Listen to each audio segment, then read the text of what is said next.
sinks in darkness. Aching cold sets into an unfamiliar body.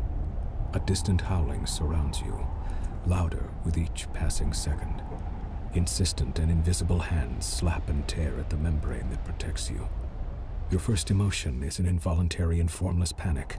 You feel you have forgotten something important, as if it once meant the world to you, but the details slip away as you grasp at them. You force your eyes open. A white-pink fleshy cocoon surrounds you. Even as you look, a minor rent in its side tears open, and the howling wind forces its way inside.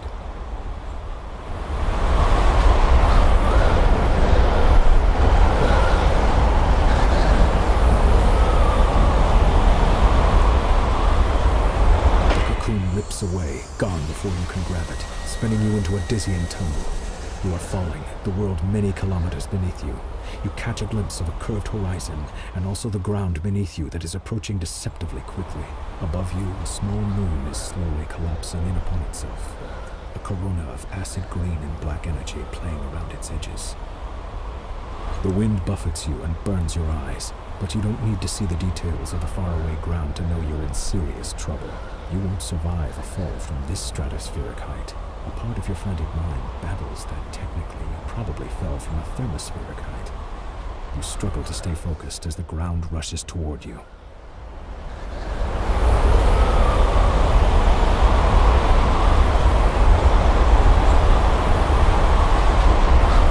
Instinctively, you spread your arms and legs, and they respond sluggishly.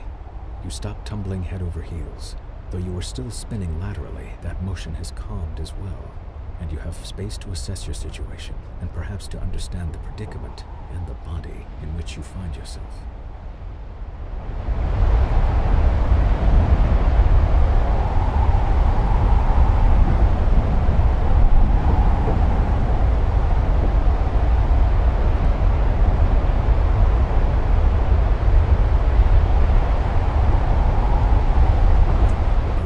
See a large landmass. A massive ocean dominates the rest of the visible globe, dotted here and there with island chains. Small moons, unusual structures, and strange machines rush past you in glittering profusion as you plummet toward the ground. Now you see that this appears to be a huge megacontinent, the only land of any size, on this side of the world at least. Great inland seas and lakes dot the land, and curiously, regular mountain ranges march up and down and across. You are falling toward what looks to be a great bay, a sprawling city perched on its shore just to the north.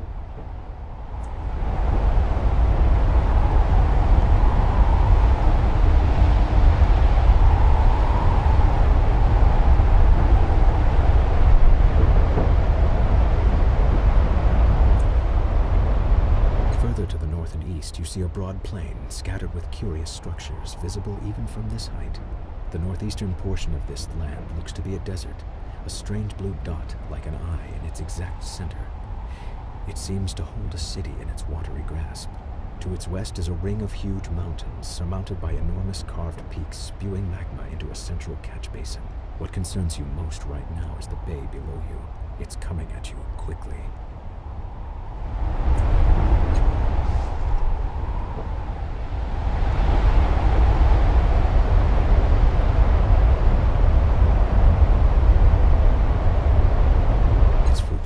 You've reached a velocity that could, without irony, best be named terminal.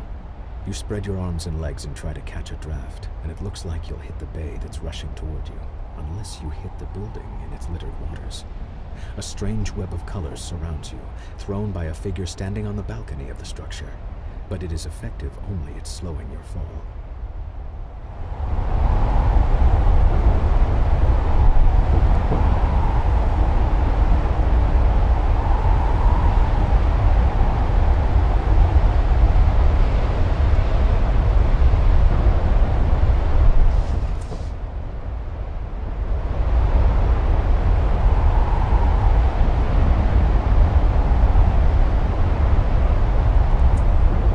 Strike the building hard enough to crack its crystalline structure, and you hear one of the engines that supports it protest and howl, and the agony of the crash overcomes you. And then...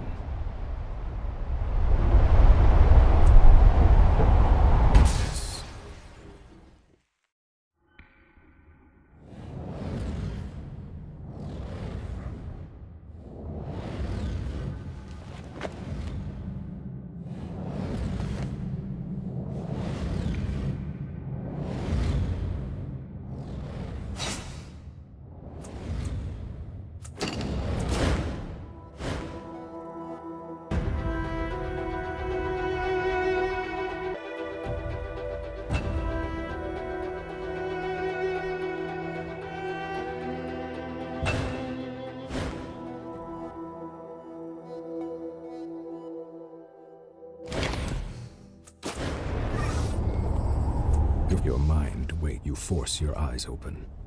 The body is...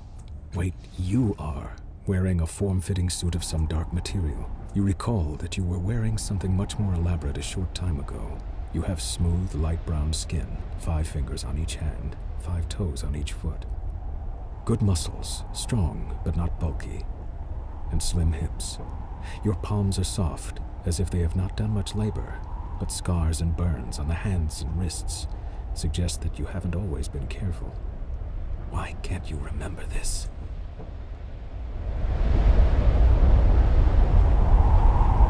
Without warning, the cocoon that surrounds you shreds and tears away.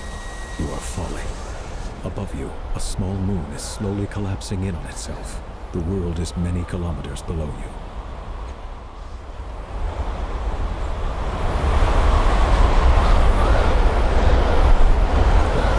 You are spinning too rapidly to get a good look.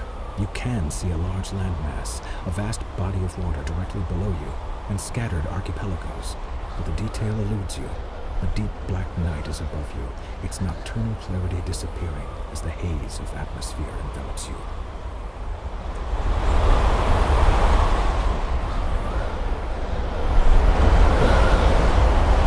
Push your arms to your sides, and the monstrous wind tosses your feet above your head. After another small tumble, you manage to orient yourself, and you arrow toward the earth below. The incredible cold of the wind claws at your skin, and the speed of the air forces your eyes closed.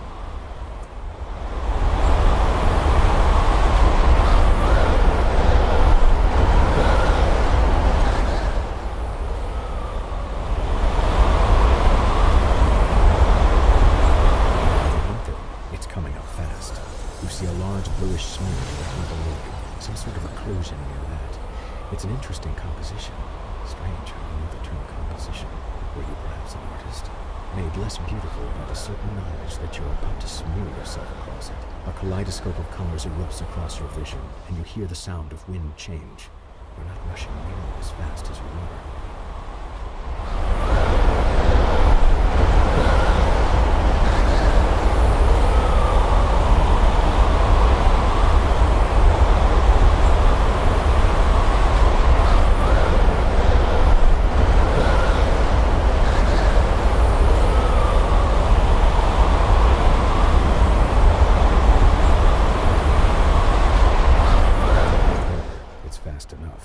Crash into something of incredible solidarity, and the sound of tortured machines cycling into a rapid howl, cutting briefly through the agony that fills you.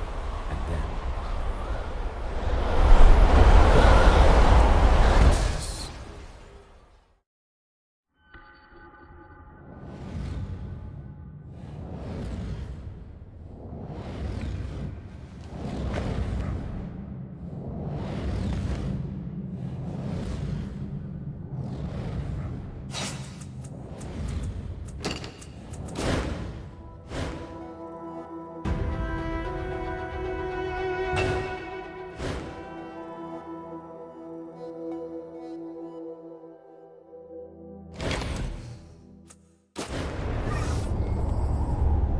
Your first emotion is you force your eyes open. The body is... wait, you are... Without warning, the cocoon that surrounds you shreds and tears away. You are falling. Above you, a small moon is slowly collapsing in on itself. The world is many kilometers below you. You'd guess that you started at least 100 kilometers above the ground, assuming you fell from a dying moon, that is. You've been blacked out for some time now, and now it looks like you're perhaps 50 kilometers up. Maybe less. You spread your arms and legs, and they respond smoothly. A strange sensation. Since you realize this body is new to you, the spinning and tumbling stops. The wind still howls past your new ears, a vast roar that deadens a part of your infant mind. Water springs unbidden to your eyes, the tears torn away by the wind. Through the haze of moisture, it is difficult to see. But if you focus your attention, you may be able to make out the details of the world.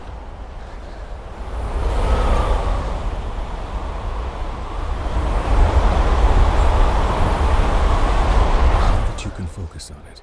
You see that the large mass is clearly a gargantuan megacontinent. The only land of any size on this side of the world, at least. Great inland seas and lakes dot its enormity, and curiously, regular mountain ranges march up and down across its surface. You are falling toward what looks to be a great bay, a sprawling city perched on its shore just to the north. Further north and east lies a broad plain, scattered with curious structures visible even from this height.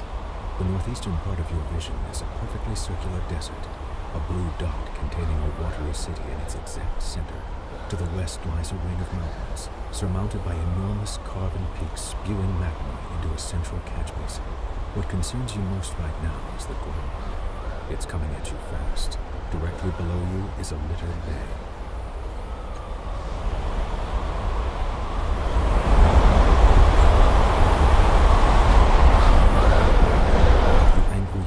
And cup your hands, but the wind batters you and you lose control of your fall and begin to tumble again. You have no idea where you're in. A mass of colors surrounds you, and the sound of roaring wind diminishes noticeably, but it is not enough. And there is a sickening crack as you strike something, the howl of a sudden surge of energy, and then